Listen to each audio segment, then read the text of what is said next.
Hello, listeners, and welcome to this week's episode of The Cult Vault. I'm your speaker, Casey, and today I have an interview for you that touches upon the dangers of online movements, the potential harm influencers can have, and the damage that the YouTube algorithm can inflict, encouraging vulnerable people to go down rabbit holes into potentially dangerous content.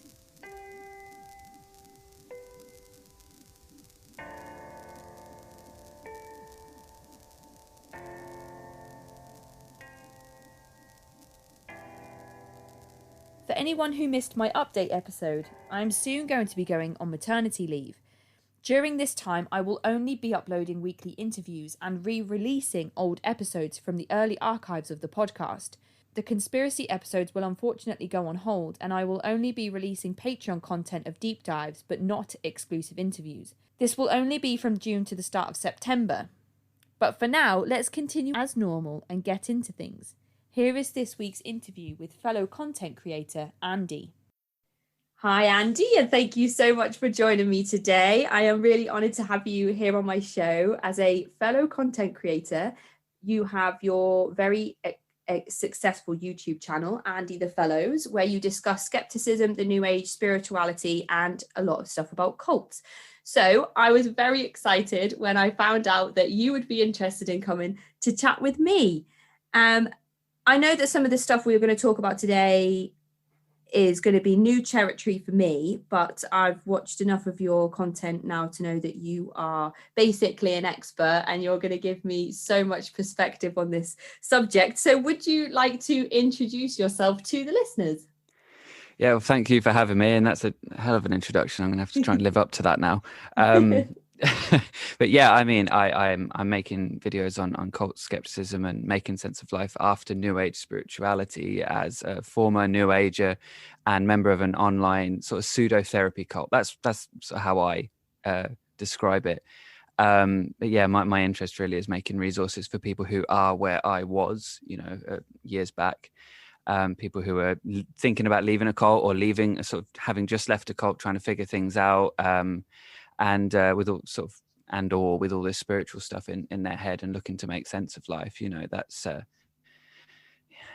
that's my focus really on the channel. But I try to do it with a bit of sense of humor as well. I think this stuff can get really, really heavy, so I try to keep it sort of light and sort of friendly. Yeah, I think that definitely comes across as well. I found myself getting a lot of information from the videos, but in a way that didn't feel exhausting or heavy, like I'd need sort of a palate cleanser in between and need to go and watch like videos of kind of cats sitting in small boxes and things like that. It felt like, the content is perfectly done that way. So you mentioned becoming part of an online movement, which is what focuses on your personal experience with this type of sort of coercive control.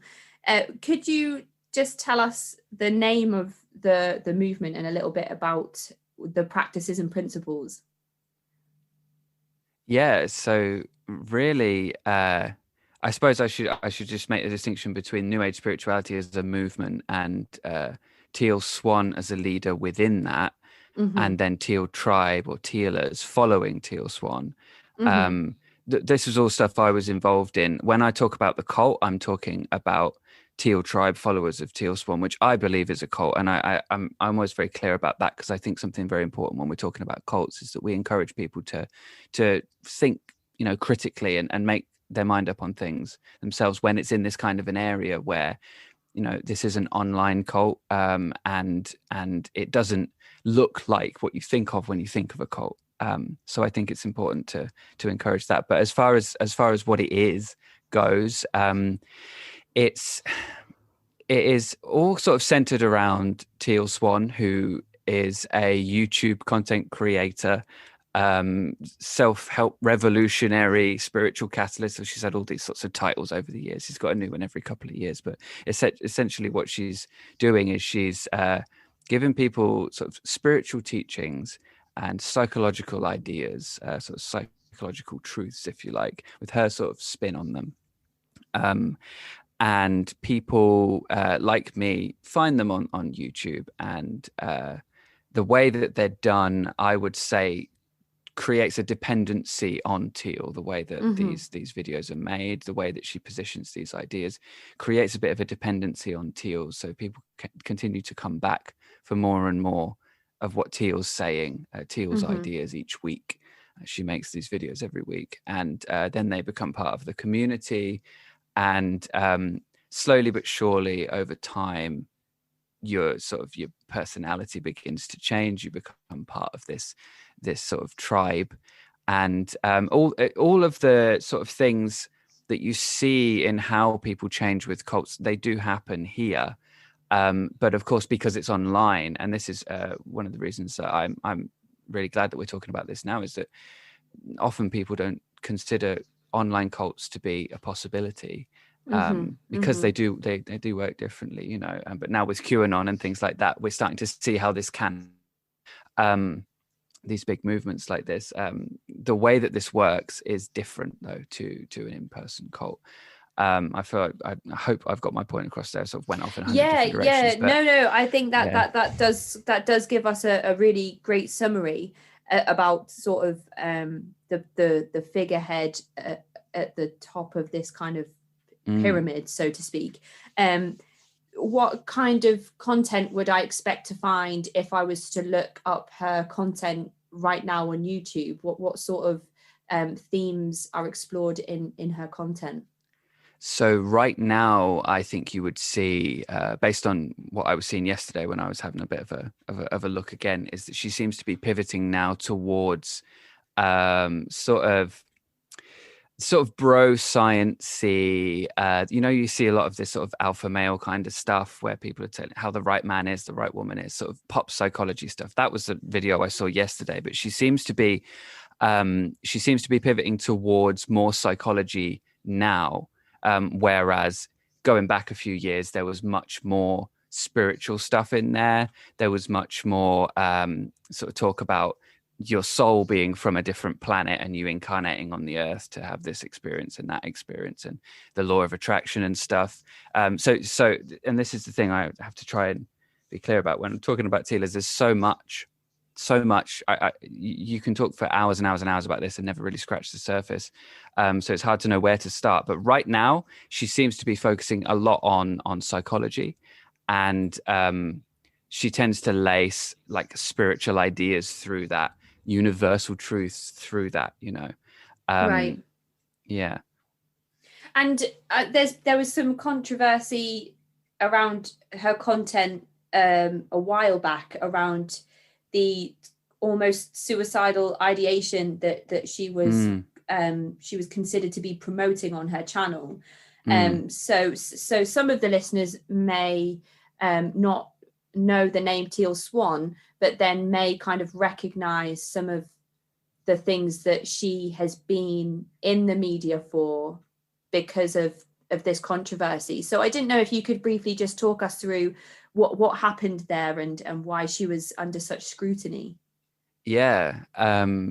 So Teal, I think it's important to say that Teal Swan is not a trained mental health professional or Mm-hmm, anything mm-hmm, like this. And she's clear about that herself. She's not someone who's gone to university to study psychology or mental health. So when I'm saying, you know, before that she's sharing these sort of psychology things, she's not really educated on this mm-hmm. in a sort of formal way. Um, but what she does is she tends to offer advice from her point of view, which I would say is fairly limited, as someone who hasn't had much of a sort of training on this kind of stuff. You know, we can all have opinions, but when it gets into offering advice, I think that's when it gets iffy. And so some of her advice, at one point when she was speaking to people who were suicidal, she made a video at one point called "What to Do If You're Suicidal." I think that's more or less the title. Mm-hmm. And in that video, she was talking about, I believe it was in that video, there's a few videos she made on it, but when she's talking about suicide, she's saying suicide is a like a reset button. And when so this is where it gets all very sort of mystical and stuff, but when you in your life are trying to use the law of attraction to manifest things in your life, but you don't get those things, they go into a vibrational escrow. Right. And then when you die and reincarnate, those things will be there for you in that new life, basically. So there's obviously a sort of similar theme there with like the Christian heaven kind of a thing. Mm-hmm. But that, I think, is what started making people more concerned that she might be sort of glorifying suicide, or romanticizing suicide, or encouraging people to kill themselves. And one of the things that she has said as well, I believe, is that you should commit to life, rather than sort of considering death and all this. Like, you either commit to life or commit to death, something along those lines, or something that she said. It's been a while since I heard her say that. But Right. Yeah. and I remember she was interviewed for the Gateway podcast that Jennings Brown did, and one of the points that he made in that was that often people don't, even people who are totally fine and sort of completely sort of mental health sort of balanced and everything, don't often feel 100% committed to life in all moments. So it's sort of almost a false dichotomy there. Mm-hmm. Mm-hmm. But so she's giving this kind of advice, and so the backlash that came around that time was really around that, and that being somewhat, I would say that that's somewhat of an irresponsible thing to be doing. And another thing she was also doing is encouraging people to visualize their deaths as well. Mm-hmm. I Mm-hmm. think if I remember right. So what happened around that time is people started to Jennings Brown made this podcast, and then more recently there was a BBC piece that went out on a similar point around this idea. People started to sort of criticize that, and I did on my channel as well, was criticizing that. And I think what happened was, on Teal's side, the response was, oh, people are saying that Teal's encouraging people to kill themselves, and that's not what she's doing. Mm-hmm. Which, I wouldn't say that was what she was doing. I would say that what she's doing is perhaps unintentionally encouraging people to do things that may cause themselves, Mm-hmm. that may cause them to kill themselves, because I don't think she actually knows what she's doing. She's overconfident. Yeah. It's the Dunning-Kruger, right? It's definitely a difficult one. In the BBC piece you mentioned, which is available on YouTube for anyone that might want to go and look it up. If you just type in Teal Swan BBC, I think the 10-minute clip will come straight up. I'll also post it in the show description. But there was a woman on that segment who spoke about her daughter taking her own life, and how the mother does directly blame Teal and her stance on suicide at that time, as a direct result of her daughter taking her own life, and watching these videos and being very invested in the things that Teal was saying on her channel. And I've spoken briefly about some of the work I used to do with children and young adults, but obviously when we work with children and vulnerable adults, if there's any inclination of self-harm or suicidal ideation, those things have to be taken extremely seriously. So we would always try to ascertain if the young person had, if they say they've thought about hurting themselves or taking their own life, you would ask them if they had thought about how they would do that. And if a young person said, no, it's just kind of something that's crossed my mind, you would put that on high alert, but not necessarily have that person under constant supervision at that time. But if they were to say to you sort of, well, I've been hiding, tablets under my mattress for the last month, you would take that information and kind of come to the conclusion that this person needs immediate help and constant supervision, and they really need to be seen by somebody that can help them professionally, and then you would push that up through the stages of safeguarding immediately.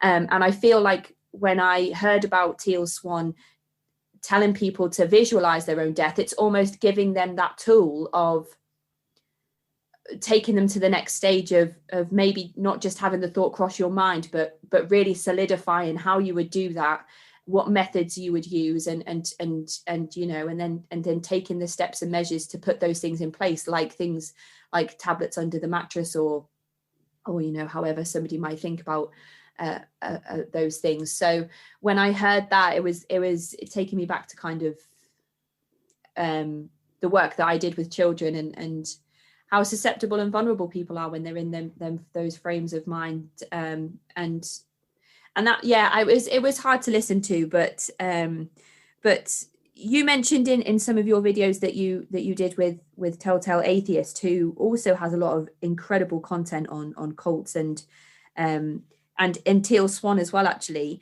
that there was some spirit science and shadow work that Mm, was used during your time around Teal Swan and her content. mm, yeah. So how would you describe spirit science and shadow work? So spirit science is it's kind of a whole other thing. Spirit science is a project run by someone called Jordan Dutchnitz, I think is how it's pronounced, which is another YouTube channel, another project, which is sort of animated videos. But for me, that was what got me sort of exposed me to Teal, Right. because they did a video together at one point. And so spirit science really it's a whole other strange rabbit hole to go down, you know. Mm-hmm, mm-hmm. um but shadow work, so the thing, and I like that you said during my time, because that's a really important point here, that often you see with people who are doing something similar to what Teal's doing, is that they will pivot over time, they will change their message over time, they will change their Mm-hmm, focus over mm-hmm. time. So like, when I was involved in it, it was a very different beast to what it is now. Of course, Teal is the same person, and she's showing a lot of the same behavior from what I'm seeing here now. But yeah, the focus was different. So during my time, shadow work was a big part of it. The law of attraction was a big part of it. For anyone who's not familiar with the law of attraction, it's the idea that your thoughts create your reality. You might have heard of it as The Secret, which sort Mm-hmm. of became much more popular, more recently. And the law of attraction really now has become sort of a more mainstream thing, as New Age spirituality has too. But so in my time following Teal, really the thing was that the law of attraction was one of these fundamental laws of the universe. So anything that you think, anything that you feel, affects your vibrational frequency, which then affects what you attract into your life, what you manifest into your life. So lots of people that are into the law of attraction try to use it to manifest houses and cars and perfect money. Basically, money is what they want it for a lot of Mm-hmm. times, or perfect relationships, things like that. And so this idea, and you might have heard Abraham Hicks talk about it in a very similar way to how Teal talks about it, because it does seem that Teal likes to get her ideas from other places and compile them and give them a little twist in her own sort of, with her own Tealisms, if you like. That's my take on that anyway. So the idea being that the law of attraction is what causes anything to happen in your life, right? And if bad things keep happening to you, or if you're not able to get what you want or live the life that you want, that's because of your shadow, because of your resistance to Right. what is happening or not happening, right? If you are, it's there's sort of this phrase you hear in New Age circles: "What you resist persists," which comes from Carl Jung, and Eckhart Tolle's got a version of it, and then Teal's sort of taken that as well. So it fits into this idea that if you're resisting something, then you are going to manifest what you're resisting into your life. So what you need to do is you need to release that resistance so that you can then manifest what you want. Right. So this is all kind of law of attraction 101 kind of stuff, I guess. Right. Um, so Teal's suggestion on how to release that resistance was a number of processes that she would come up with and sort of share. Again, reminder, this is not a mental health professional recommending tried and tested evidence-based psychology or therapy. This is someone who's coming up with stuff based on what she's read, I would imagine. The stories are that she spends a lot of time on the internet researching stuff, though she doesn't tend to credit her sources. But yeah, so what I would do when I was following her was a lot of shadow work to try to get to the sort of root belief, the core belief in my pain and so on and so forth, which again you can see a theme from in like CBT and in actual therapeutic sessions. This can be quite beneficial to sort of the downward arrow questioning to try and understand why you believe what you believe, which is effectively how shadow work works. But then you're not doing that with a therapist. You're doing this on your own, or you're doing this with other followers of Teal. So you're sort of therapizing each other in private messaging or whatever. So that's kind of how that fits together, though. So to attract what you want, you need to release resistance to what you don't want, and then you'll be able to have what you want. It's sort of very convoluted, and shadow work was a big part of that. And now that's sort of shifted on. She doesn't talk as much about the law of attraction now, and shadow work has kind of been supplanted by the completion process, which is her new flagship from what I've seen. And there's a whole controversy over whether that's original to her or not. I mean, I try not to sound like I'm sort of going at her, because I don't want to. I think that there's enough to talk about here without talking about her personally, but it's important to consider the way that she seems to behave and a lot of stuff to give context to what we're talking about. But there's a lot of controversy around the originality of her ideas, the originality of her content.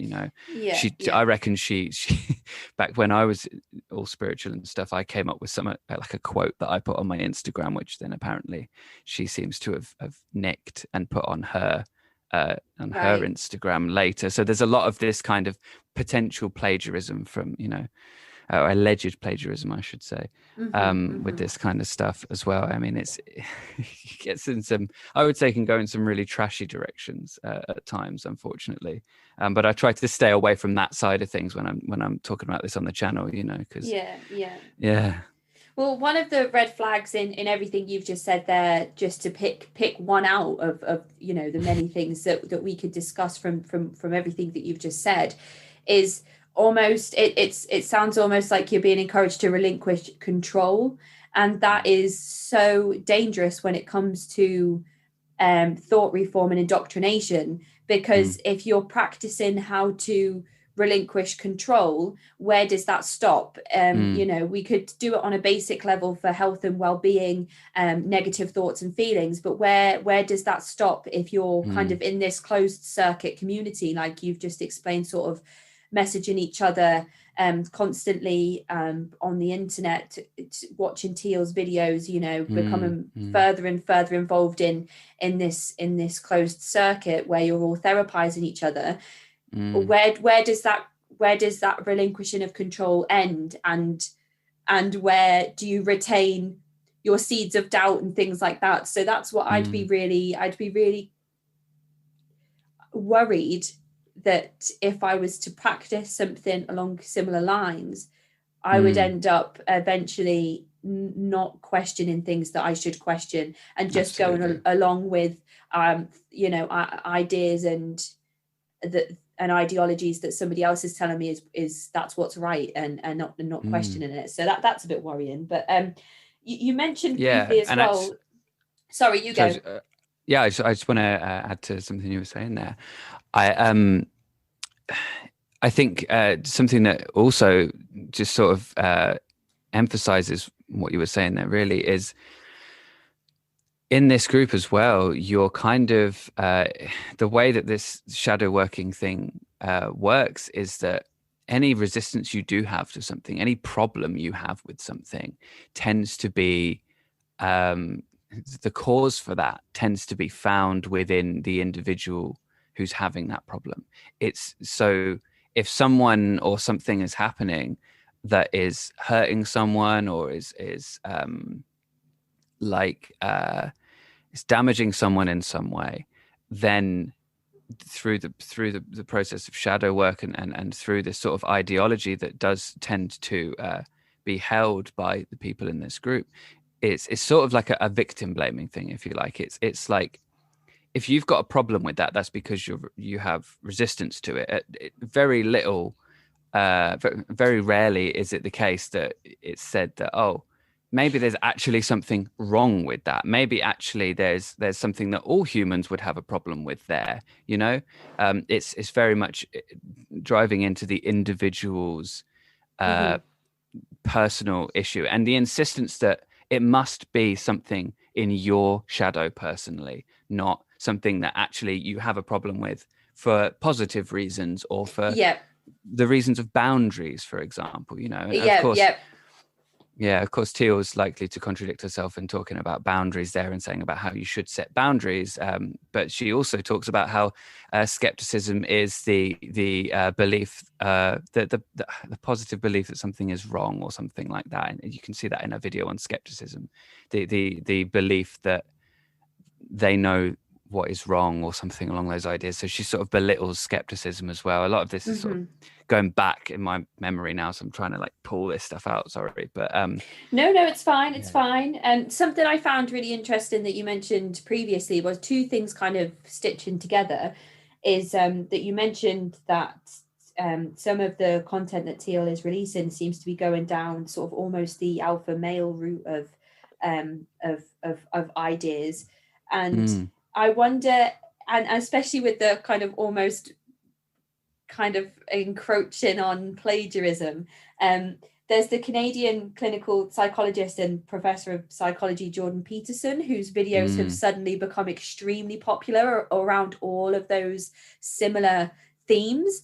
mm, And a lot, I know a lot of his stuff is based on Carl Jung and Jungian psychology that you mentioned also before, that some of the shadow work is kind of mm. based on some of that psychology. So I Yeah, wonder if it's almost like following the trends in terms of which content to be releasing, which topics to broach, and which things to advocate for in terms of what's really popular. Because yeah, Jordan Peterson's been creating content for years, but all of a sudden, for some reason, even though his controversial video came out a few years ago, all of a sudden now it's like he is just everywhere, and everybody's watching his stuff on how, how to be an alpha male and how to be the correct type of man. And yeah. so I just wonder if there's a link there.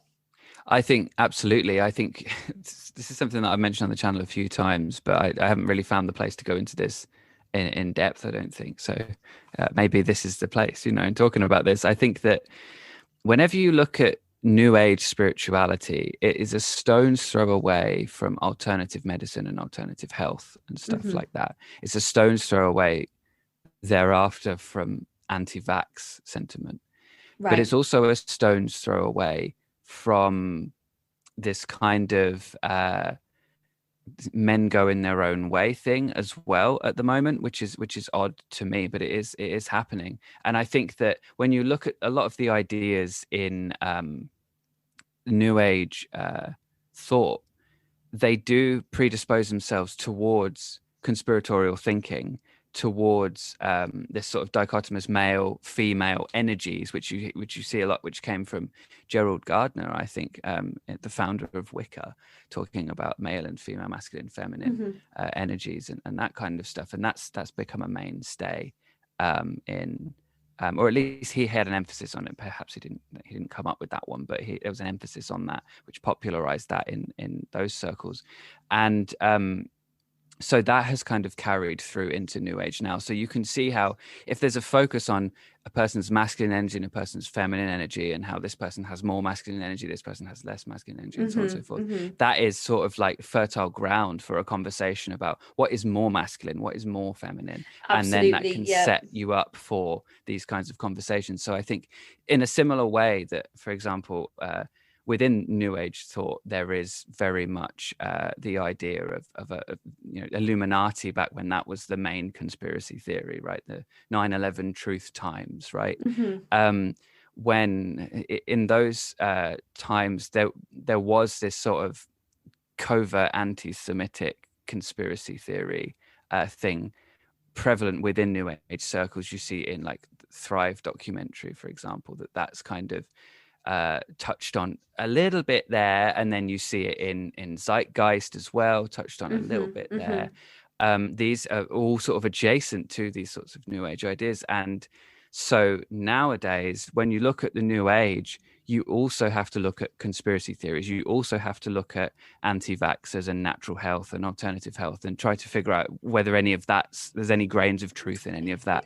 And of course, now we're also seeing that shift over into the sort of the incel and the men go in their own way territory, especially as now on the internet with QAnon being the sort of mystical wing of MAGA, and the conspiracy theories in there being sort of like a grand unified conspiracy theory that ties in a lot of the stuff that New Age is sort of at times believed anyway.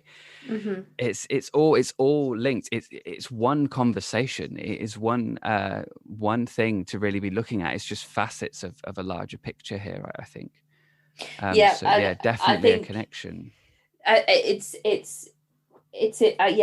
think it's something that people I speak to on this show all the time, something all of them have said about, advice on what to do when leaving, your own movement or sect or cult or whichever label you would put on that particular group that you're a part of, is to do research. And I think that applies here in terms of, if somebody says to you, something that sounds really interesting around something like the law of attraction, it's okay to go off and do your own research about that subject before becoming fully committed to including that into your lifestyle. Even if it's just, practicing a mantra in the morning. If you're not sure about the effects that could have on you as a person, or how susceptible that might make you to somebody else's ideas and thoughts, just go and read all the time. Go and research and if you are, interested in New Age things and spirituality and all that stuff, I think it's still okay to go off and research and be a bit skeptical without losing any of that authenticity that you may feel towards spiritualism and things like that, which absolutely I think is always difficult, especially when it comes to things like the internet, because everybody's so judgmental in what's right and what's wrong and things like that. But I wanted to ask quickly, and then I think there's only 2 or 3 questions left about Teal, and we can move on from her specifically. But there's supposedly some special qualities about Teal Swan that separates her from the rest of humanity, and I wondered if you could just explain those qualities to the listeners and give them an idea of what they include. Yeah, I mean, what isn't special about Teal? Let's be honest. I mean, just going back to some of the claims she's made from memory, that she is like a soul fork, an Arcturian soul fork, which means that she is an Arcturian alien, which is projected forth into a 12th dimensional body or something, which is then projected forth into a human body. If you can make sense of any of that, it's all very sort of lingo heavy, but the idea is that she's an alien who's incarnated as a human, and part of that is that she's again, her words, according to her, I say her words, I'm paraphrasing, but according to her, she's been made beautiful so that people will listen to her. And she's been made to be beautiful so that lots of people will find her, lots of people will listen to her. She's a special kind of attractive that everybody will find her attractive on any continent, she said. And she sort of, in that part of the interview that she said that in, she slid into just a moment talking about how if an African woman were doing what she was doing, then less people would find that attractive because of the kinds of traits that she has. She's more attractive to other people, which I mean that's a whole other thing, but not great. And so she's she comes out with some real stuff. She also says that she has extrasensory abilities. So I remember her saying at one point she didn't see negative space. She only saw energy, like she didn't see the space between things. She saw energy. She at one point claimed to be a medical medium, which basically means she can see energy inside a person's body and diagnose sickness just by looking at them, which again, wow. Um, the list goes on. I mean, there's other stuff she's come out with as well. One thing that stands out to me, going back to the suicide issue as well, is that in a video where she talked about her stance on suicide after she was criticized for it.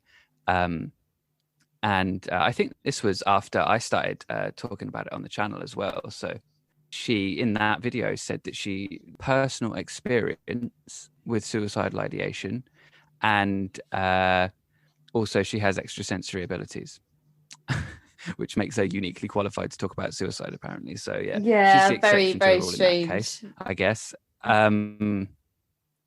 Yeah. So if maybe we should have started on that these like bizarre claims, because that's Teal. That is the person we're talking about here. Yeah, it's really interesting. Well, when you watch some of her content, she's clearly charismatic in the way that she talks and the way that she comes across. But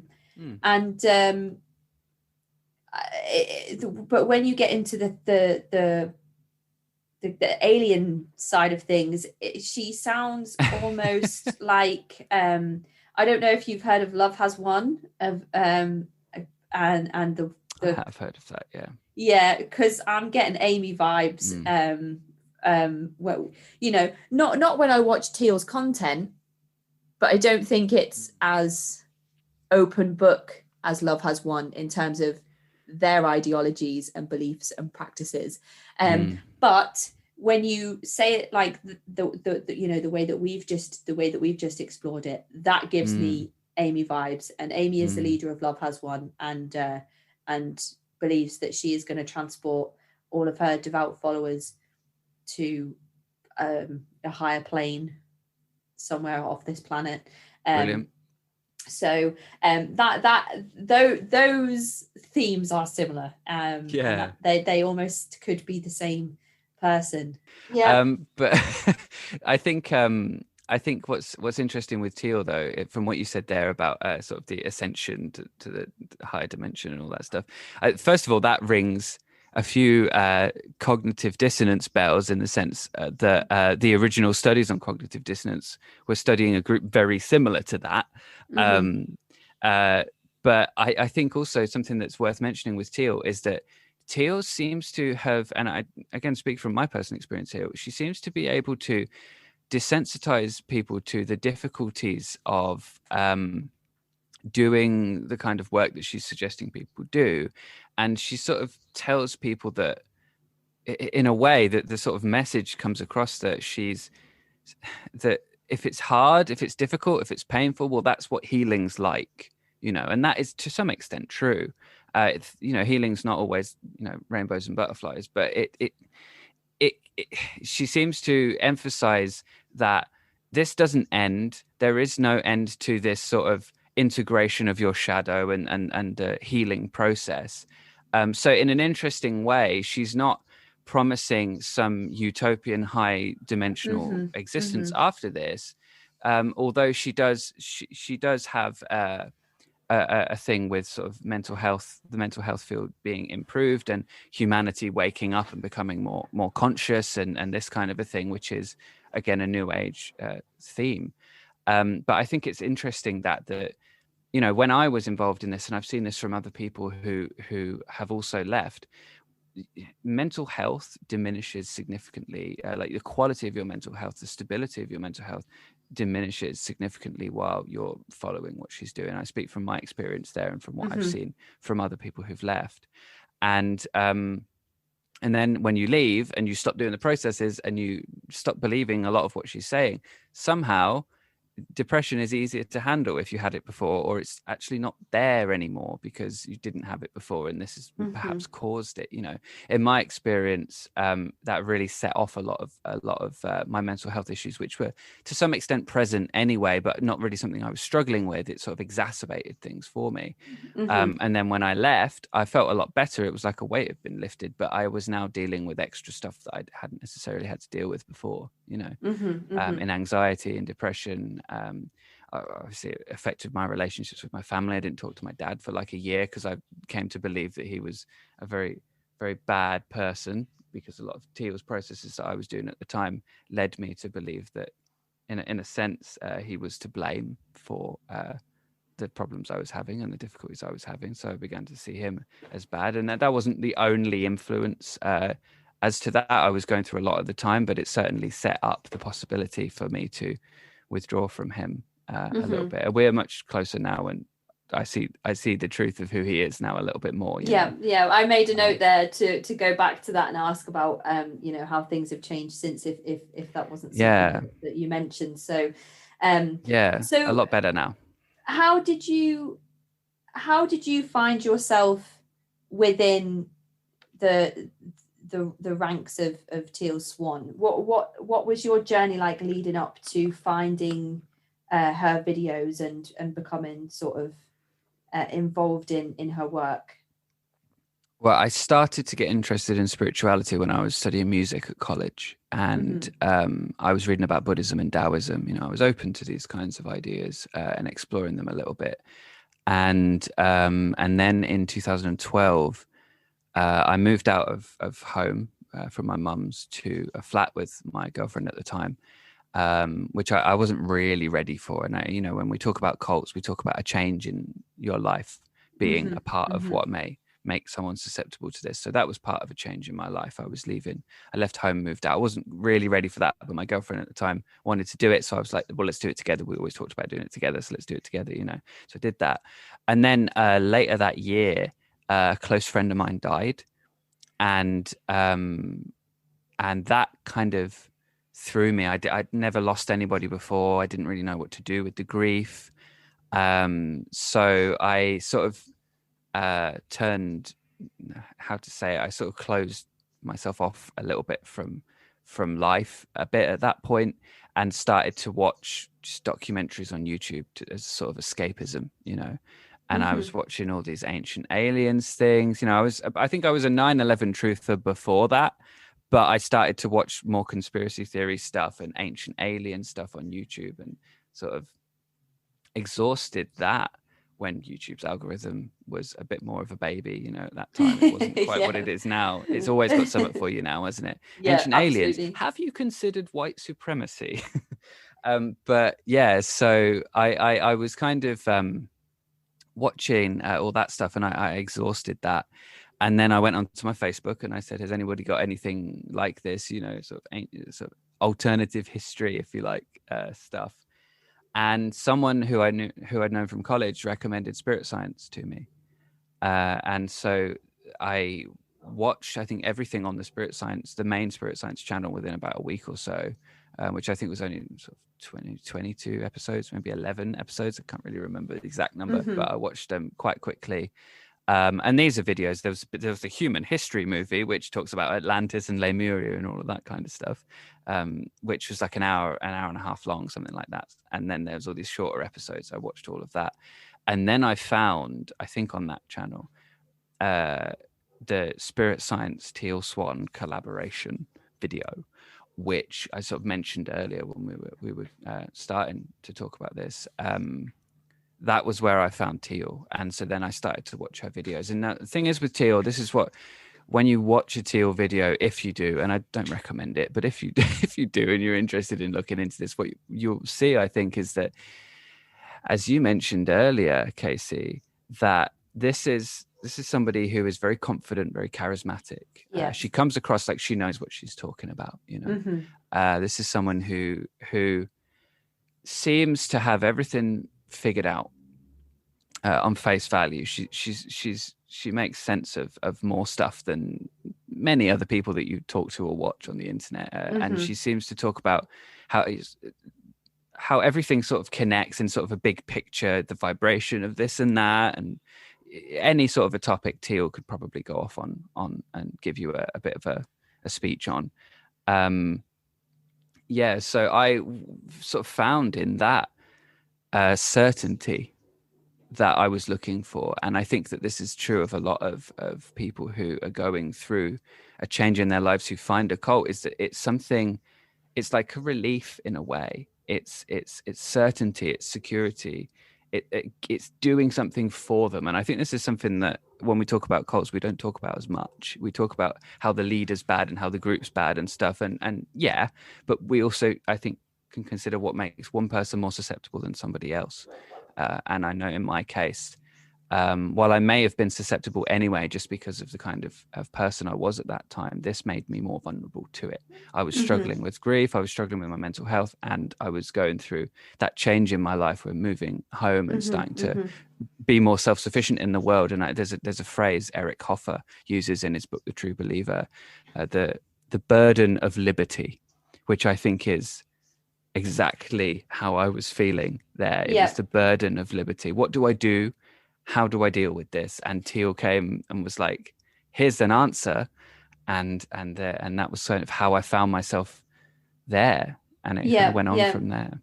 I guess it's kind of like that, whoever gets their foot in the door first when you're in sort of such a transitional period as you were, you know, not only were you moving out and having that big upheaval in your life, but you're obviously experiencing this grief, which I'm really sorry about. It's so hard to go through anything like that at any age. When you lose any person that's, you know, close to you in that way, it's difficult.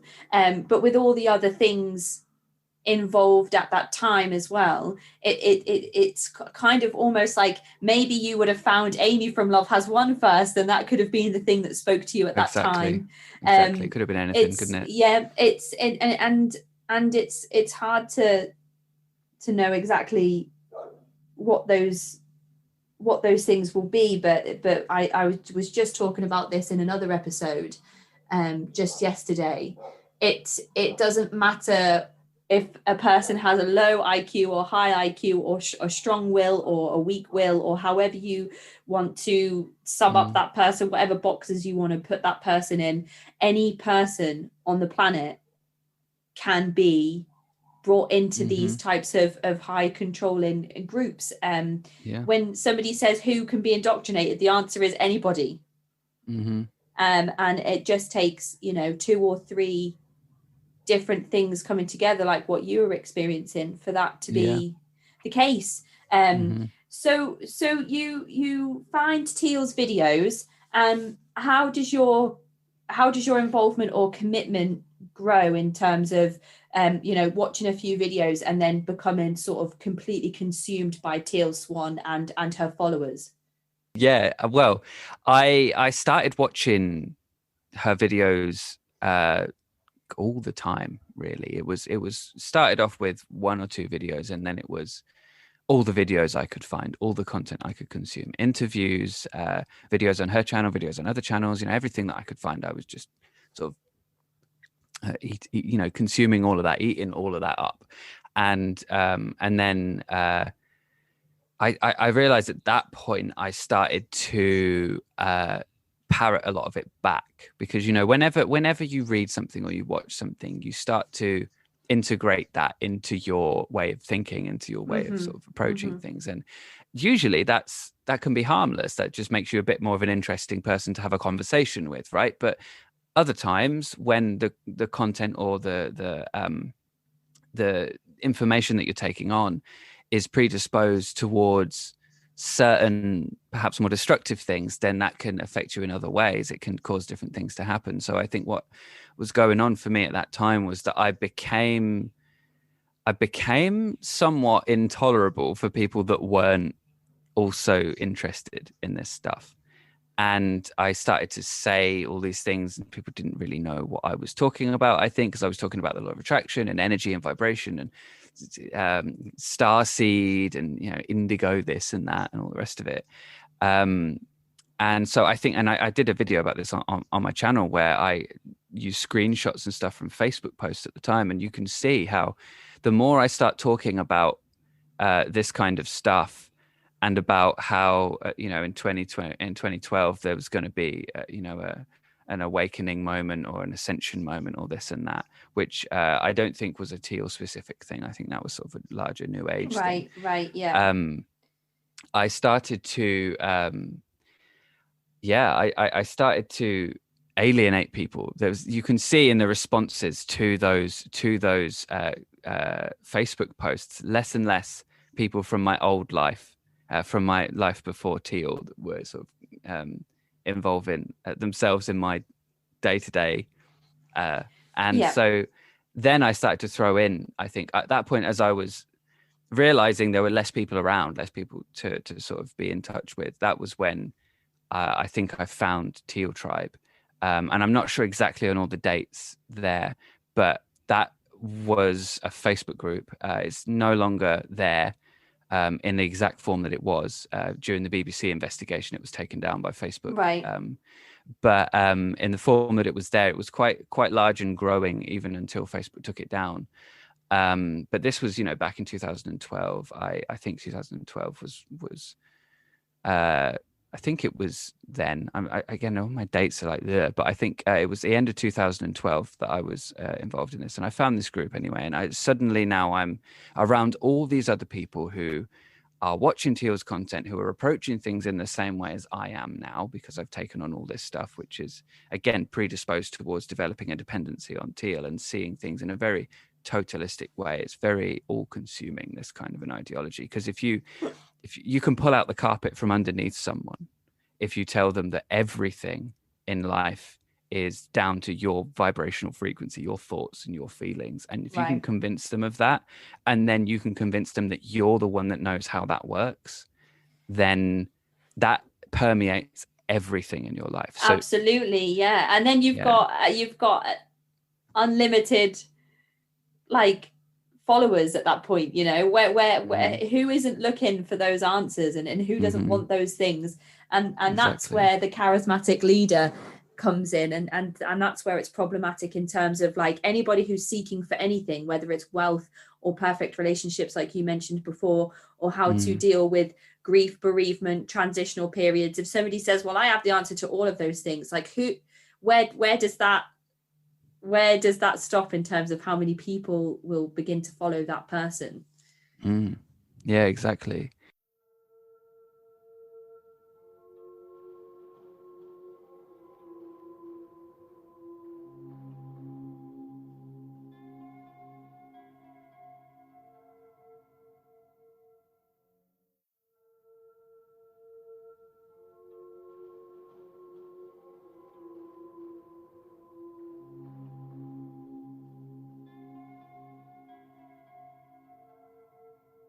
And that was kind of how it felt in the group as well. It was like we've all got the answer to this, and of course that's true of any group like this, isn't it? We've got the answer. Everyone else is unconscious or a hater or whatever. Yeah. And so that's kind of how that sort of became in the group there as well. We were sort of all sharing these ideas, all sort of adding to each other's beliefs in this, sort of cobbling together a shared map of reality based on Teal's teachings. And she would be there. She was present in the group. I think the way that things went with the group, she seems to have positioned it more as a fan group now, as a Teal's fan group. Whereas, way back when she was an admin of the Facebook group, she was present there. Her and her closest, sort of her inner circle, if you like, were present there.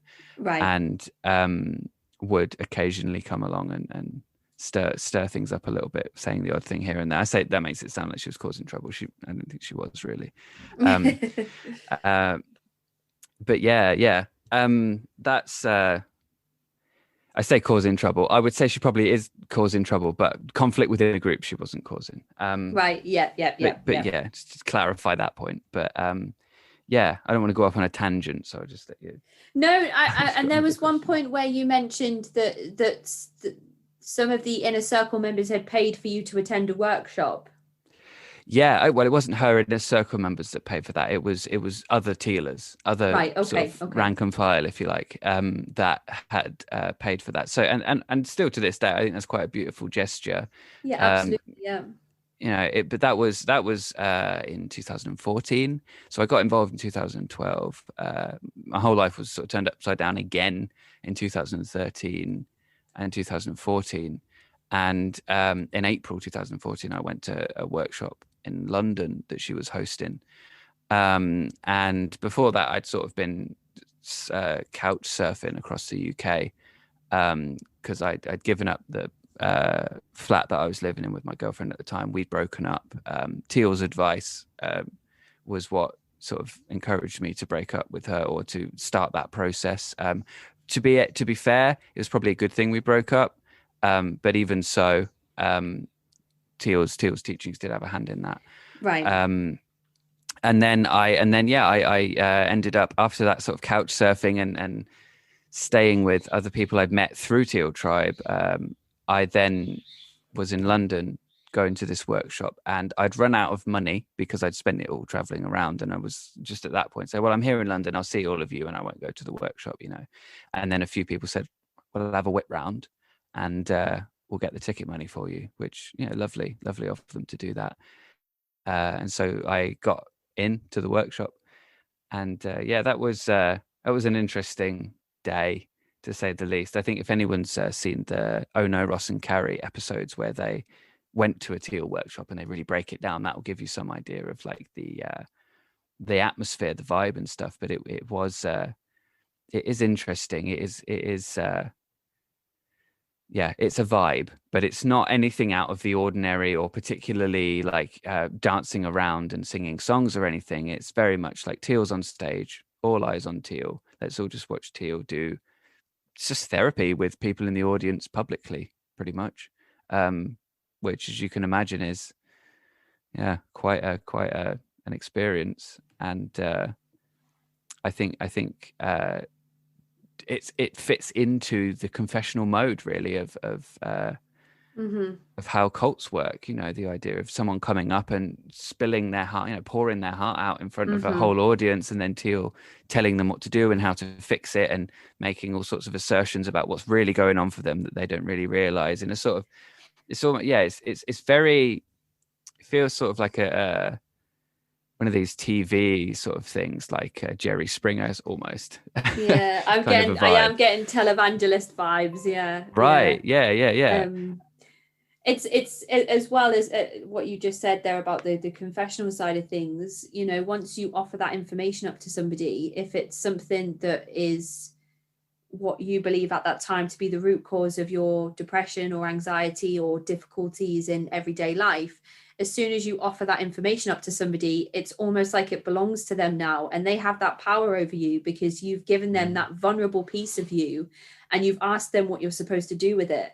So once that person has that information, it's like you're one step closer to being fully committed to that person and their ideas, because I think it's natural for humans to. It's like when you get into a new relationship with somebody and you're like, I really like this person, but I'm not sure if they like me as much as I like them. You know, all those juvenile thoughts and feelings that come with new relationships. And when it comes to actually kind of bearing your soul and saying, you know, like I would like to you know, this to work out and us to stay together and become serious and take the next steps, whatever they may be. You're kind of at your most vulnerable because you don't want to be rejected. And I feel like it's similar in these situations where even if it's in a room full of people where you offer up that information to somebody, you've bared your soul and given them that vulnerability, and you don't want to be rejected. And sometimes in relationships, even if they don't work, people will stay in those environments because they don't want to admit that they've trusted the wrong person, that they've given that vulnerability to the wrong person or the wrong partner. And maybe they should have held back before offering all of those parts to that person. But at the same time, sometimes you need to do that to find out that that person isn't the right person for you in terms of a romantic relationship or a friendship. Or somebody who you're going to put in charge of your life and tell them, ask them how to make it all better and to make, you know, all the pain go away and all the difficulty to go away.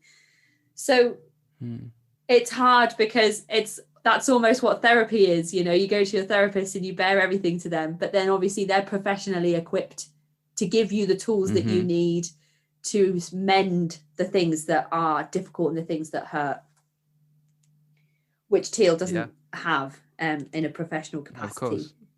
So, and she'll say stuff like, I think you're passively suicidal or something like that. It's like if someone's saying something. I believe I heard her say that once. It's like, That's so so you're bad, just. isn't it? Oh. I know.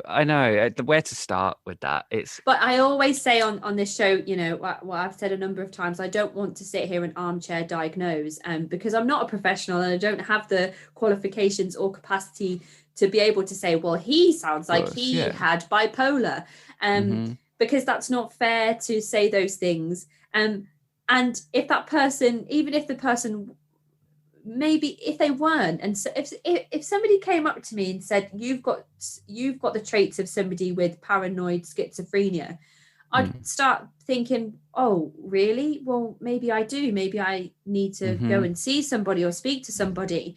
If somebody as sure of themselves and as confident, as charismatic as Teal Swan is, Absolutely. comes up to you and says to you, I recognize these traits of this mental illness in you here right now, or you know, these negative thoughts or feelings or depression or anxiety, or whatever label she wants to kind of put in your direction, and Mm-hmm. you've paid to be there. It's almost Mm-hmm. like you're paying for that person's professional opinion, and she's telling you that you know you have the potential to be suicidal, and then you're like, well, oh actually, well maybe I am. And you know what makes that worse? She says passively, which is like, I know your mind better than you do.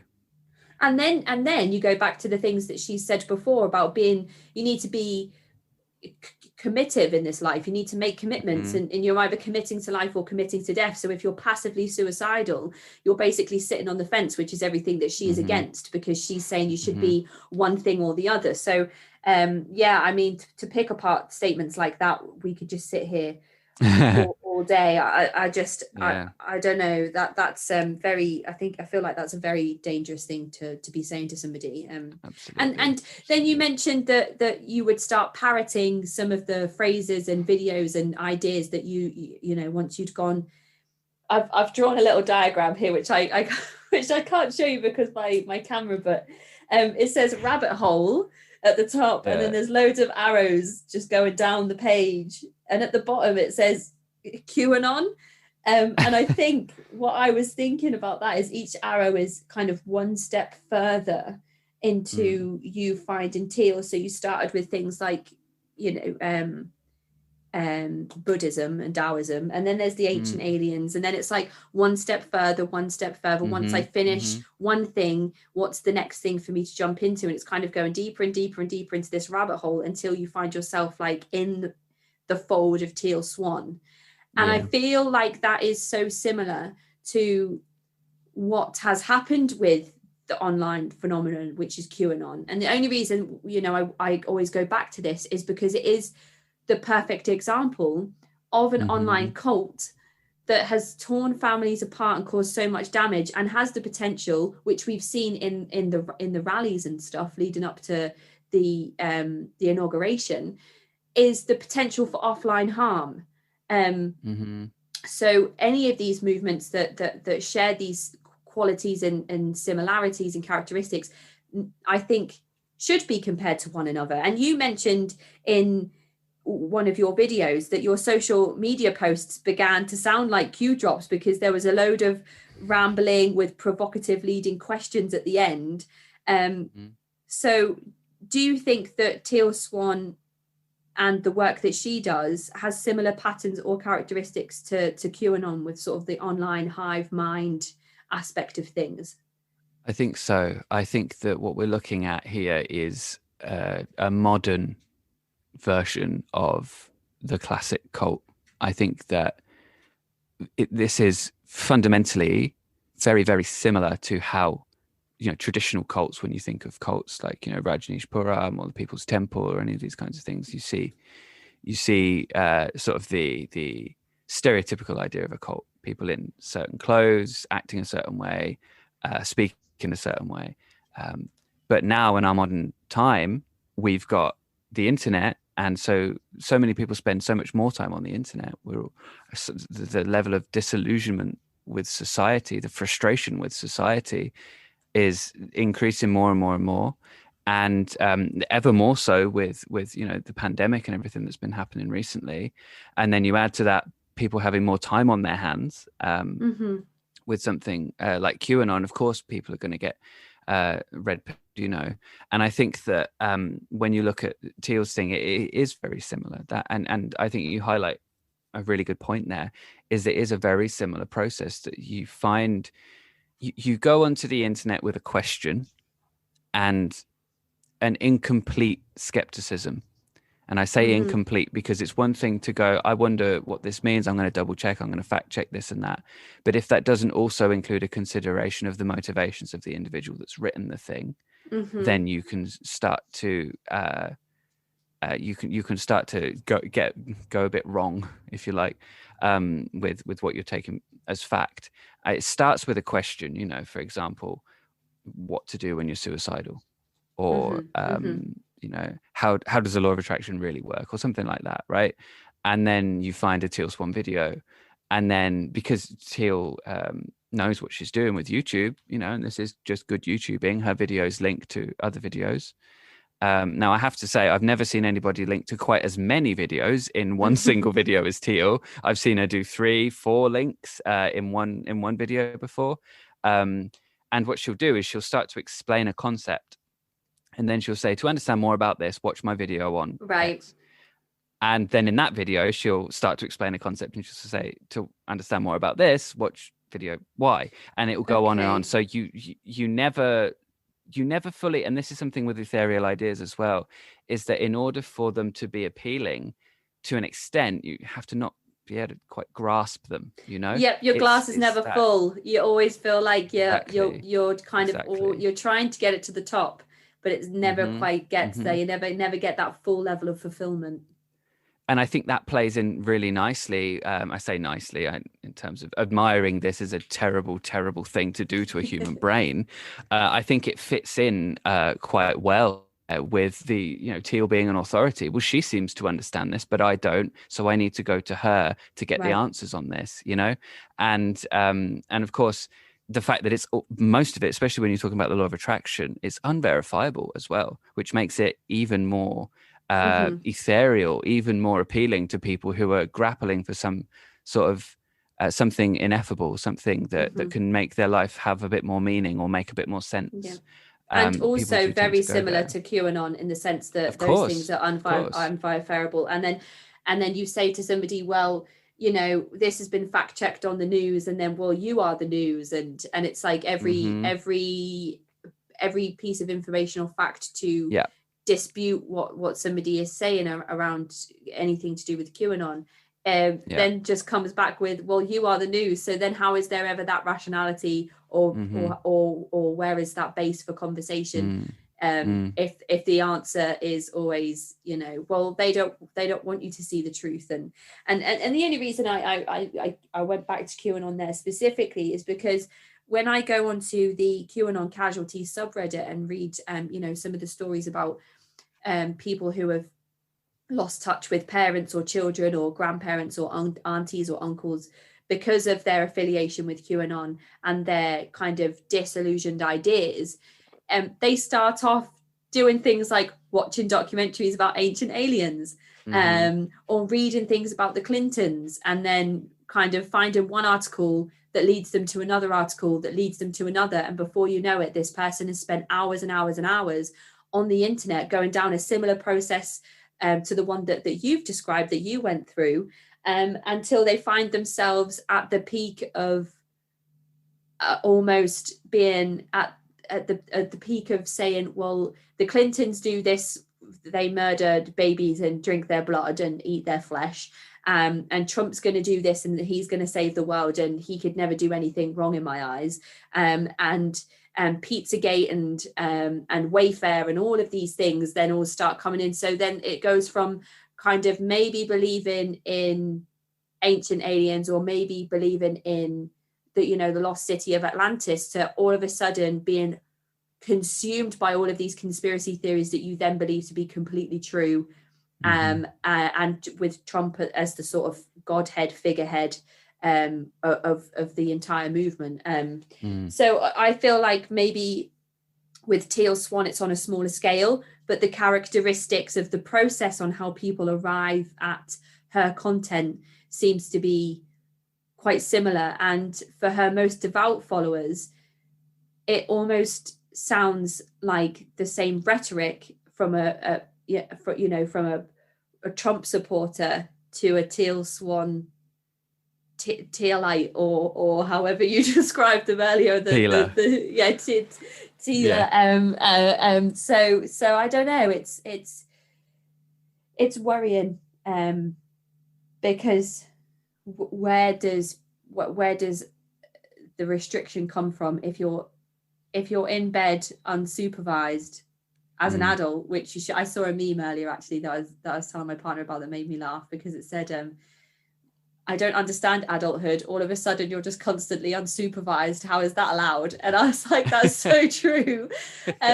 So where, if you don't put, I don't know, restrictions on screen time or something like that to stop yourself from going down these rabbit holes, where does it end? Where does it stop? And it's always really difficult to read the stories on the QAnon casualties subreddit, but the stories are so important because they just highlight the fact that the person that this poster has decided to cut off contact with, or is really struggling to communicate with, started off having sort of a little bit of skepticism, and then is described as jumping off the deep end all of a sudden because of the access to this type of hive mind QAnon Q drops. And it really and before as well, something that I was going to mention, it was really it's really interesting that you said Rajneesh Puram, because I watched Wild Wild Country the other day, and I think I decided that Sheila's the charismatic leader in that entire thing. I think she to me stands out as the person that was running the show. And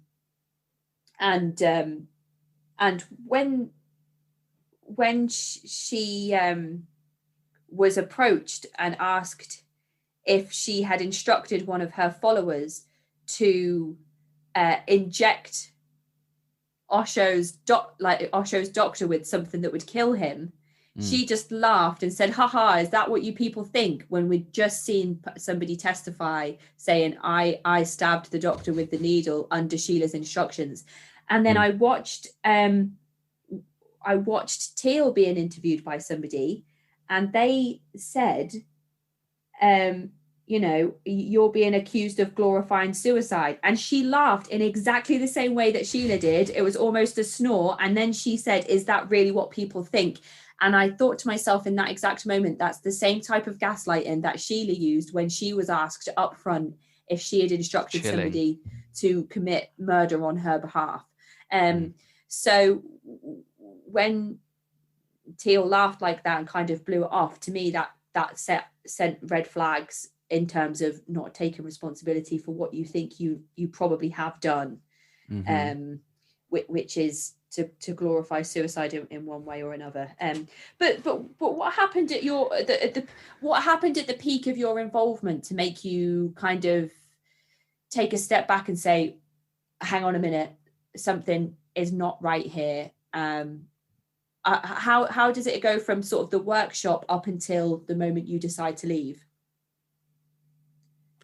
Well, I left the workshop and went back to my mum's house because I had nowhere else to go. So I went and slept on her sofa for a bit, and I slowly started to see my ideas, my beliefs, sort of, I guess, clash with reality and like what was expected of me for my family and stuff. Because I had this idea, law of attraction and that I shouldn't do anything I don't want to do if it's not of like doesn't make me feel good, then I'm not in a high vibration, so I need to not do that, whereas obviously now I realize if you don't like something, it doesn't mean you should like not do it, obviously, like just get on. But at the time it was sort of playing into a lot of that kind of stuff, and I noticed my mental health was starting to deteriorate relatively quickly. I actually, there was the Teal Tribe dating group. So a big part of this was actually meeting the person who's now my wife. We met through the Oh, group. awesome. Yeah, we met through Teal Tribe Dating on Facebook, and put our profiles in there, and started talking. And so I was into it more than her, I would say. Uh, Right. Although we've realised since that it's definitely affected us both in ways we hadn't realised. And with stuff like this, you're always going, "Oh shit, that's a Teal thing, isn't it?" Like Mm-hmm. that's Mm-hmm. like I didn't realise that it was still there. This stuff's still on some sort of little nooks and crannies of the way you approach things, you know. But yeah, so she wasn't as into it as I was, and that meant that she was sort of a bit more inquisitive, a little bit sort of questioning things a little bit more, and not seeing Tia as some just incredible sort of enlightened person, you know. And again, I suppose I should clarify there. Teal doesn't even really refer to herself as enlightened. She's created this image of like the leading learner kind of a thing. Mm-hmm. So you know, Mm-hmm. she's like, I have problems, I have struggles too, and so on. But the way that it's done is, I would say, sort of, you know, not. Yeah, yeah, that was Yeah. something I was going to ask before, actually, when you said that when Teal would say to people that you can never fully become healed or never fully kind of stop working with your shadow to get rid of everything negative. So I was going to ask if she feels like she's reached a level of enlightenment, because it sounds as Mm. though she's telling everybody else that that's impossible. So that was something I was going to Yeah. mention, And but that's because she's uniquely qualified to talk about this stuff. yeah, of course, yeah, that's something that No, I but she, had forgotten about. yeah, yeah, it would be a bit of a obvious contradiction, wouldn't it, if she was like, Hmm. "I'm Hmm. enlightened, but you all need to never ever stop working." But she also, you know, there was an interview with an ex husband of hers where she was talking about how she's a self improvement addict, and if anyone wants to be around them, then they need to be as hooked on personal development as she is, you know. And yet I believe in the same interview it was also said that no one alerts Teal to her shadows. She does that herself. You know, you don't get involved in Teal's Right. process, Okay. Okay. which sets quite the scene, doesn't it? Hmm. um but anyway, yeah, so going back to what I was saying about what happened for me there. I met my partner through Teal Tribe Dating, and we started to talk more and more. The reason I'm living in Mexico is because this is where she's from. So we started talking over Skype and stuff a lot. Hmm. And yeah, we would talk about different Teal things here and there. And as I wanted to be here with her more and more, and found that my life wasn't reflecting the kind of a life that I was expecting it might if I was to follow Teal's instructions, that started to that sort of clash of reality and this map of reality became more and more obvious. And as I was talking to Astrid, my wife, about this, she kind of she would ask me questions and it would make me go, oh, okay. And then there was one day in particular, one thing happened. So there used to be this thing called Tea Time with Teal, which was where Teal and a different ex-husband than the one I mentioned a minute ago. There's been a few. Um, yeah, she was sitting with this guy, and the sort of format was that she would be there as someone who knew all about this stuff, and he would be there as sort of a skeptic, and he'd sort of challenge her a little bit, which I think in principle or in theory would have been a nice idea, but she didn't seem to be too comfortable with being challenged, so it wasn't a long-lived series. But it went out to a mailing list, so it was unlisted on YouTube and stuff, and it's disappeared now. It's been wiped from the record, I believe, because the husband, didn't want himself associated with her in any way after they Right. broke up. The only thing that's left is a surname of him. That's why she's Swan now and not Scott, which Right. is what she Yeah. was before. Um, so yeah, we watched that. I think Astrid watched that episode of Tea Time with Teal, and she said to me, "Have you seen the latest Tea Time?" And I was like, "No, I'll have a watch of it." And she goes, "Yeah, okay." And then we talked about it, and she said something in that just didn't sit right with me, and what it was they were talking about the truth of something, some idea, and Teal's ex-husband that was there, he challenged her on it, and she effectively responded. And I'm going from memory now because this isn't extant on the internet, so I might get the word in slightly wrong or something. But he she basically said, well, from Source perspective, this is the truth. Source being God and herself being someone who has a direct line to the perspective of Source.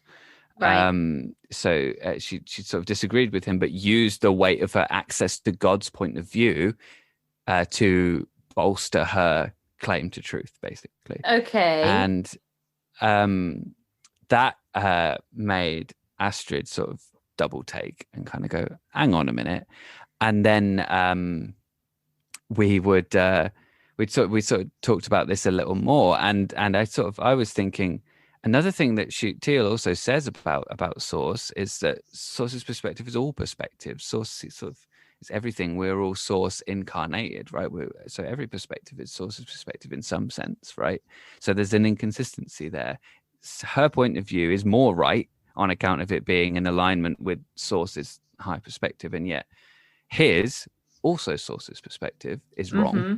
Yeah. But of course there's levels to it, and you can worm your way out of that with like the sacred science of how this works, but yeah, that sort of struck Astrid, and it struck me and made me start to go, yeah, there's something not right here, Yeah. Yeah. and that was one of the main things. It was me realizing that the law of attraction wasn't working for me, and it was also realizing that my mental health was deteriorating. And Astrid said to me, and it was really Astrid, honestly, that made it possible for me to leave. She was asking me questions, she was listening to me, and she was sort of working through this with me in a way. Said to me, because we'd noticed that my mental health was deteriorating, and I was and my eczema and asthma with that as well. I would say that was connected. My eczema gets worse when I'm stressed and struggling mental health wise. So all of that was flaring up, itching, wheezing, depressed. And Astrid said, "Why don't you just take a few weeks off of shadow work?" Just because I was still doing it, every day at this point. Why don't you just have a break, stop doing that for a bit and see how you feel? So I did. And then I started to feel better, and I was like, oh, okay. And then shortly after that, I gave up on the law of attraction as well, because I was like, I'm not going to try and control reality with this kind of stuff all the time. Why don't I just go with the flow a little bit more, which again has its own flaws, but it was where I needed to be at that time. So I decided to do that. And throughout that time as well, I was losing faith in Teal, because I started to see from a different point of view. And I started to get quite angry about that, as you would when you realize that you've been duped, Especially if you wouldn't have had that voice of reason, which in this situation happened to be, somebody that you're now married to, which is a silver lining in amongst all of this nastiness that we're discussing. And I always love it when something really pure comes out of something so difficult, but and it's always important and wholesome for me to hear when people have been supported through their decision to, or encouraged by somebody that loves them and will support them and stick by them, not through conditional appreciation for that person, but through unconditional appreciation for that person, to say like, maybe you just need to take a step back, because if you can't be your voice of reason in that situation, it's so important that you have somebody near you that can do that for you. So that's fantastic that you had that support from your partner to be able to take that step back, and of course you'd be angry. I mean, I think most people are when they leave a group like this, it takes some time to process that. I've definitely moved on from that mostly now, and I don't feel even half the same way towards Teal or any of this that I used to. But it's a process, isn't it? At the end of the day, people that are leaving they're gonna when you realize, yeah, oh, I've just spent years of my life doing this stuff and making life harder for myself than I needed to, or whatever. And then there's Of that course, you're gonna be angry. readjustment period that you have to face as well, you know, and not knowing how long it's going to take to recover from. You know, you said you were doing shadow work every single day. At that point, it's almost an addiction, isn't it? Because it's so ingrained in your everyday routine. Right. How you then have to it's like going to pet a dog that, you know, that sadly passed away. You're like, oh no, they're not there anymore, and you have to remind yourself that that's not part of your daily routine. So I imagine that the prospect of having to reacclimate to things is also quite daunting and difficult as well. I mean, you know, I mentioned earlier the burden of liberty. I think that for me has been something that even to this day I'm working on. I'm being, I guess, more well adjusted to, because of I mean, I think something that I should say, really, I said I was involved in this in 2012, and I said I moved out of my mum's house around that time as well. I was young when I was involved in this. I'm 27 now. So I must have been, you know, 19, 20 when I was involved in this. 21 when I was leaving. And those years are really important when you're like starting to become, and the sort of entering the phase, you're going from teenager to emerging adult, right? This sort of period where you're starting to take those first steps to independence, starting to become more independent, and it sort of set me back a bit, you know. So I'm still sort of figuring out some things that I hadn't at that time learned, you know.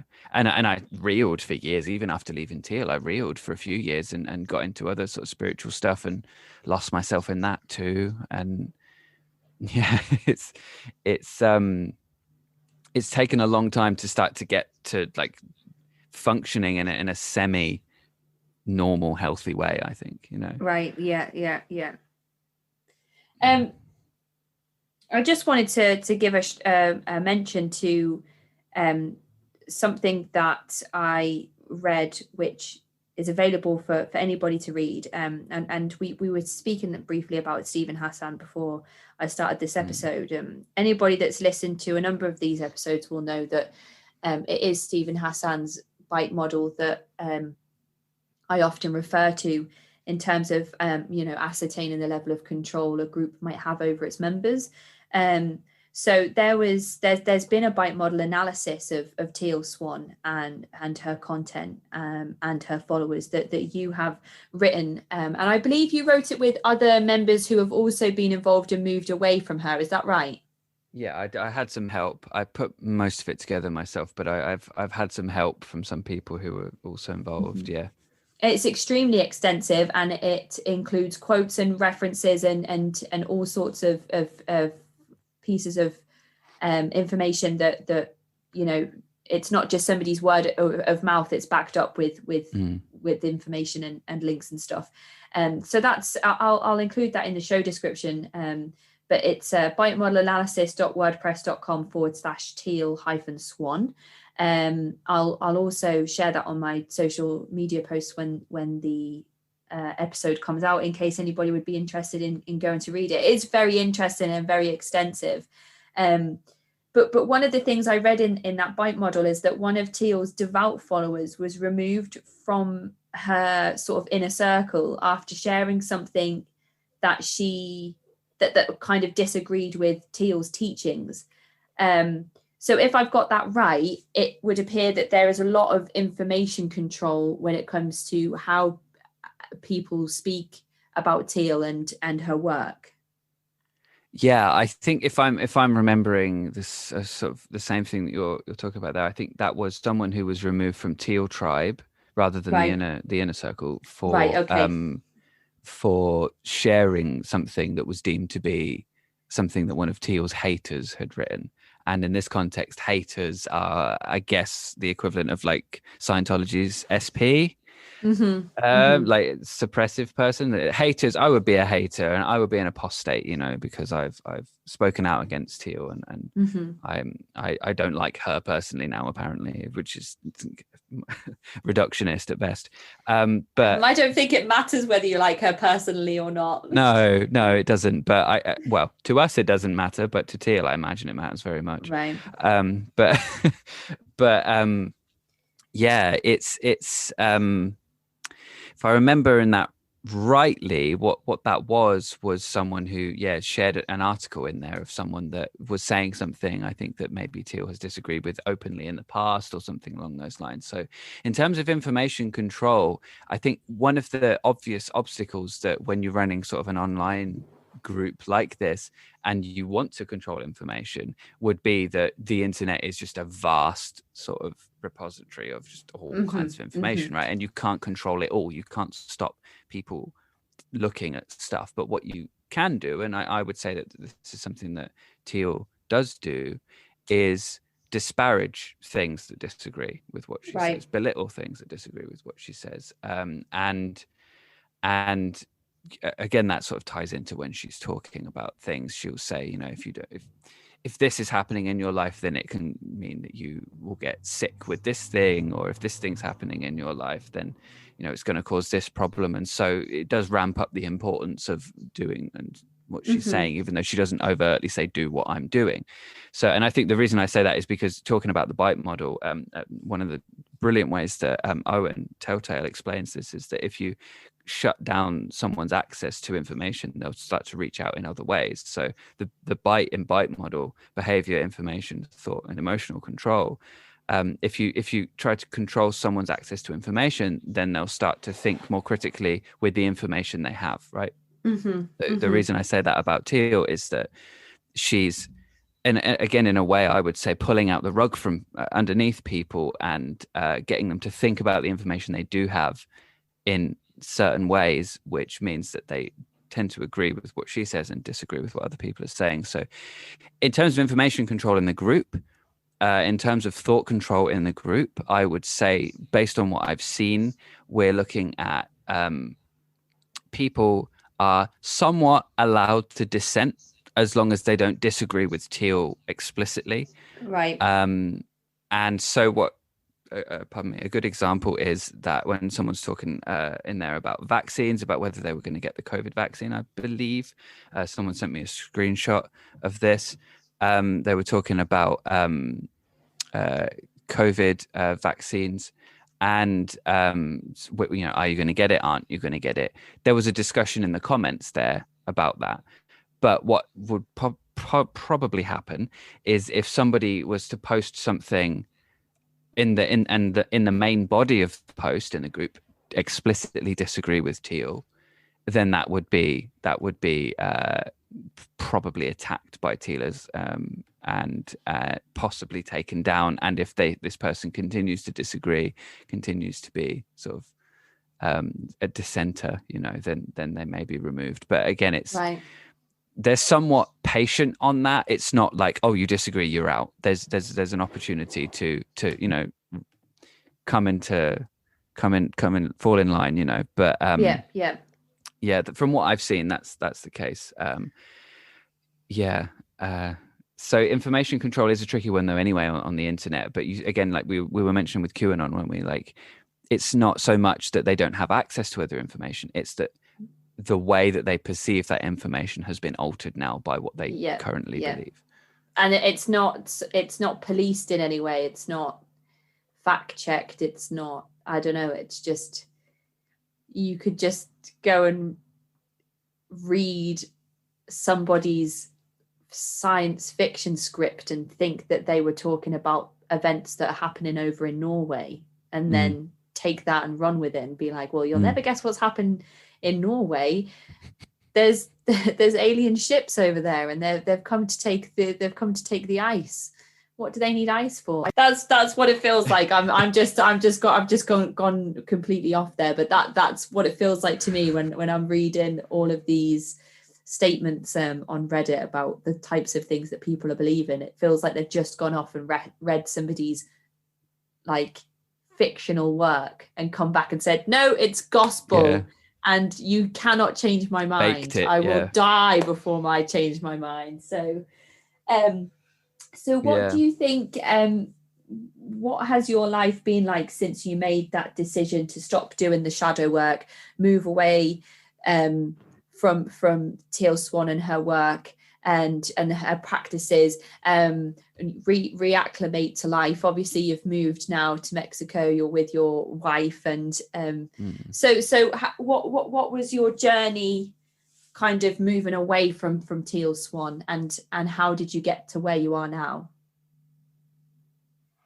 I reeled for a couple of years, as I mentioned a minute ago. Mm-hmm. I ended up getting into other forms of spirituality, watching a lot of Muji, Eckhart Tolle, Ram Dass, these kinds of people, which I wouldn't say are generally particularly harmful, but I think how I would describe that part of my life was that I still had a lot of the shit that I had from before I got into Teal, and then I also now had what I would sort of describe as an orphaned cult identity. Mm-hmm. I'd become cult appropriate. I'd become a Tealer, but now I had no faith in Teal, and I had Yeah. no faith in the law of attraction, and I wasn't doing shadow work, but I was still the person that had made me. Mm-hmm. Mm-hmm. And so I ended up looking for more answers. So I spent a couple of years, sort of, I'd say maybe best part of a year, maybe slightly longer, um, trying to be a spiritual teacher myself. Mm-hmm. Which as I was sort of pulling away from Teal, because while I was following Teal, I was trying to work as a coach, which is exactly what anybody who hasn't got their life together should do. Work as a life coach. Fantastic. Um, and so I was trying to do that. And then after I sort of pulled away from Teal, I was like, give myself a promotion, spiritual teacher. And so I did that. I tried to do that. And I say did that. It was made YouTube videos. I think it was on the same channel I use now, actually, but a lot of them are unlisted. I occasionally make a video where I'm like reacting to some of the shit that I used to come out with, and using those videos and stuff, but most of them are unlisted now.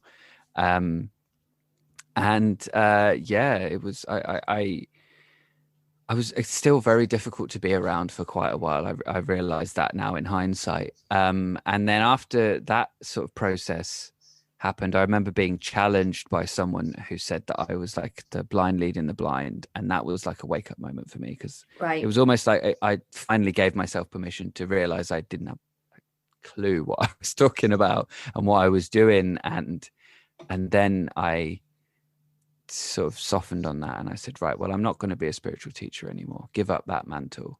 And then very quickly I was like, maybe I don't feel the need to be a spiritual person anymore either. Right. And I think, fast forward a little bit there to only to skip back in a moment, I would say that I'm probably more spiritually inclined than the average sort of atheist or agnostic now, because of I've been through all of this, and obviously I've taken the odd thing here and there that I do like and that has benefited me. But I wouldn't consider myself a spiritual person now. Okay. Yeah. Um, but yeah, so I kind of, at that point I started like listening to. I remember watching some Richard Dawkins and Ricky Gervais and Brian Cox and these kinds of people, and just listening to the way that they talked about these issues caused me to question a lot of stuff. It really went Right. in a different way. And then I found a more skeptical sort of approach, I guess. I probably took me a couple of years to get to the point where I would have said that I was more skeptical in a way that was actually functional for me, rather than just sort of, I don't believe that anymore, I don't believe this anymore, in a way that Mm-hmm. I could use it to navigate new ideas and deal with stuff in a sort of more practical way. But my life, in terms of how my life is now, how it's improved, I think, as with anybody at the moment with the pandemic and stuff, things are up and down. Yeah. But Yeah.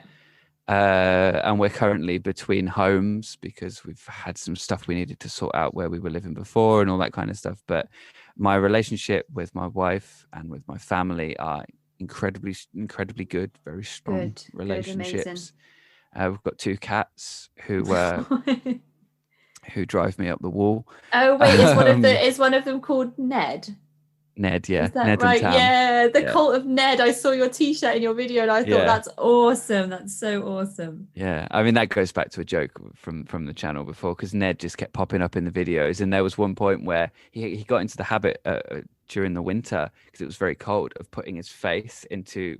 I had like a lamp behind me in the videos, and he used to just plant his face onto the light bulb, and Oh, just because it was warm, he was just like put his face on there and just enjoy that, and then he would pull oh, his face away, and you know how cat's eyes like they go very the little the pupils like get very thin, don't they? And yes, he yeah, just sat yeah. there and he just looked like he just dropped acid or something. He was Oh. just like, so I put some jokes on there about how that was how he got that's how he got his sort of new spiritual truths by seeing the light, putting his face into the light, and it sort of became a bit of a joke on the channel. And then we made this shirt. Astrid did the art for that. Yeah, which is But just yeah, great. Which is that's just like when I saw that, I was like, that's the best merchandise. That's the yeah. I've best. got a new one now as well. Ned pilled, where he's holding 2 red pills. I love it. It's so good. Ned pilled. That's so clever. Yeah. Yeah, that's awesome. So Yeah. so you've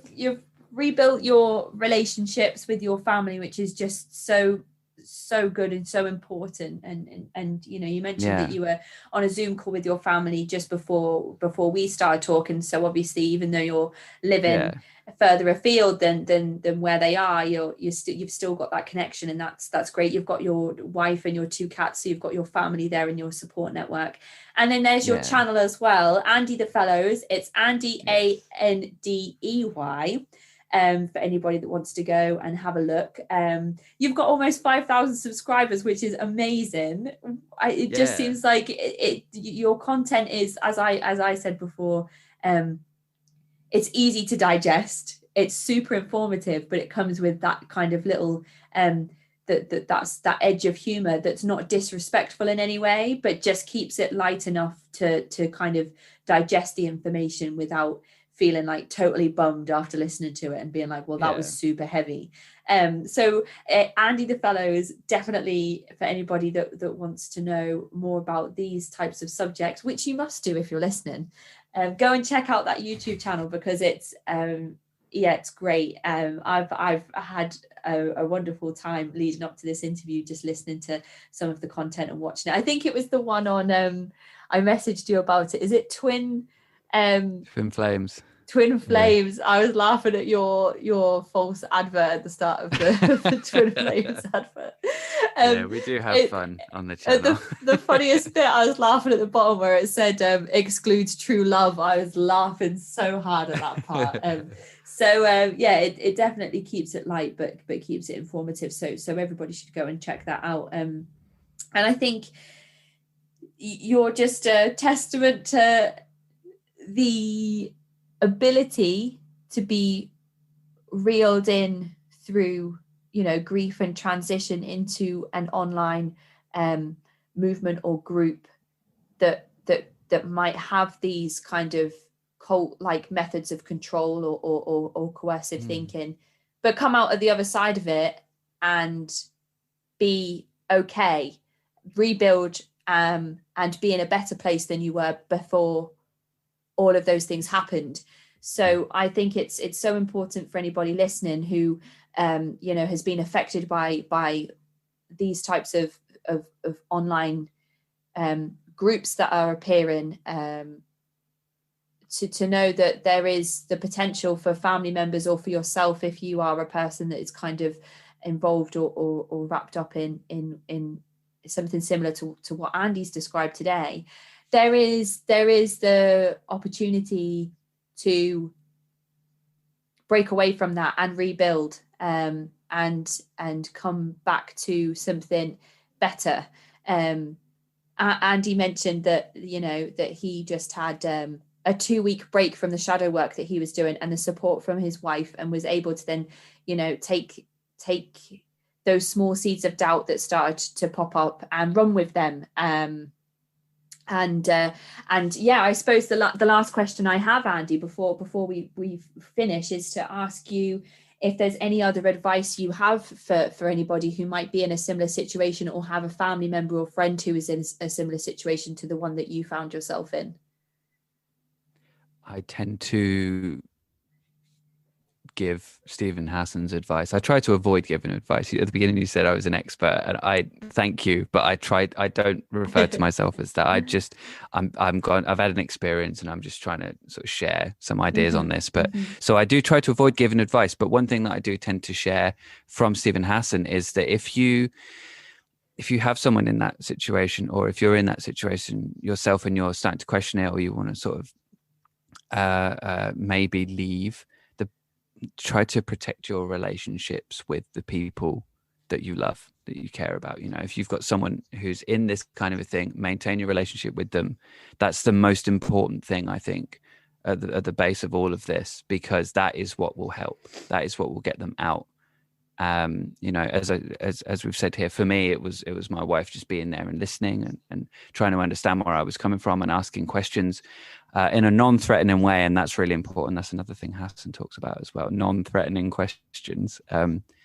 And I have made a video on how to help someone out of a cult, which is one of the only times I leaned into giving advice. So if you want to hear more from me on that, then that will be the place to go on my channel. Yeah, I think yeah, if you just protect your relationship with the person who's in the group, and sort of stay connected with them and talk to them about other things than the group, you know, just lighthearted things that you share, things that you are connected with. And if you're in a group and you're thinking of leaving, lean on the people that you know you're close to, and yeah, just know that it can get better, and that even if you think of life outside the group as scary or never as good as what's inside the group, it can be. It really can be, and it's worth taking that chance, I think, if you are in one of these kinds of groups.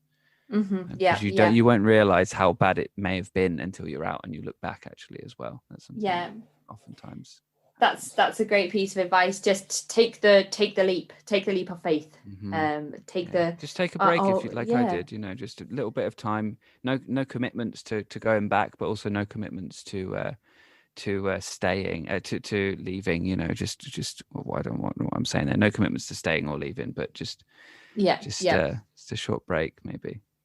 Fantastic. So I guess all that's left to say, Andy, is thank you so much for your time, for coming here and sharing your story and giving us your experience and allowing us to gain a new perspective on the types of cult-like groups that exist out there.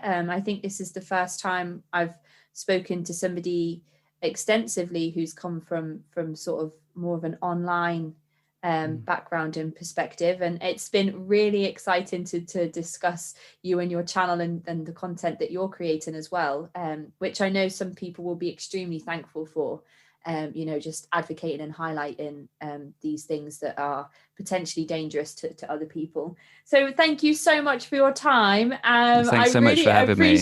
Oh no, it's my privilege. I appreciate it so much, and I just really hope that you enjoy the rest of your day. Yeah, thank you. And Thanks, your evening. Andy. Thank you. You take care. I'll speak to you soon. Bye. Okie doke. All right. Bye. That is the end of this week's episode. If you'd like to get in touch, you can do so by following me at CultVaultPod on Twitter and Instagram, or emailing me at cultvaultpodcast@gmail.com. I'm your speaker, Casey, and this has been the Cult Vault.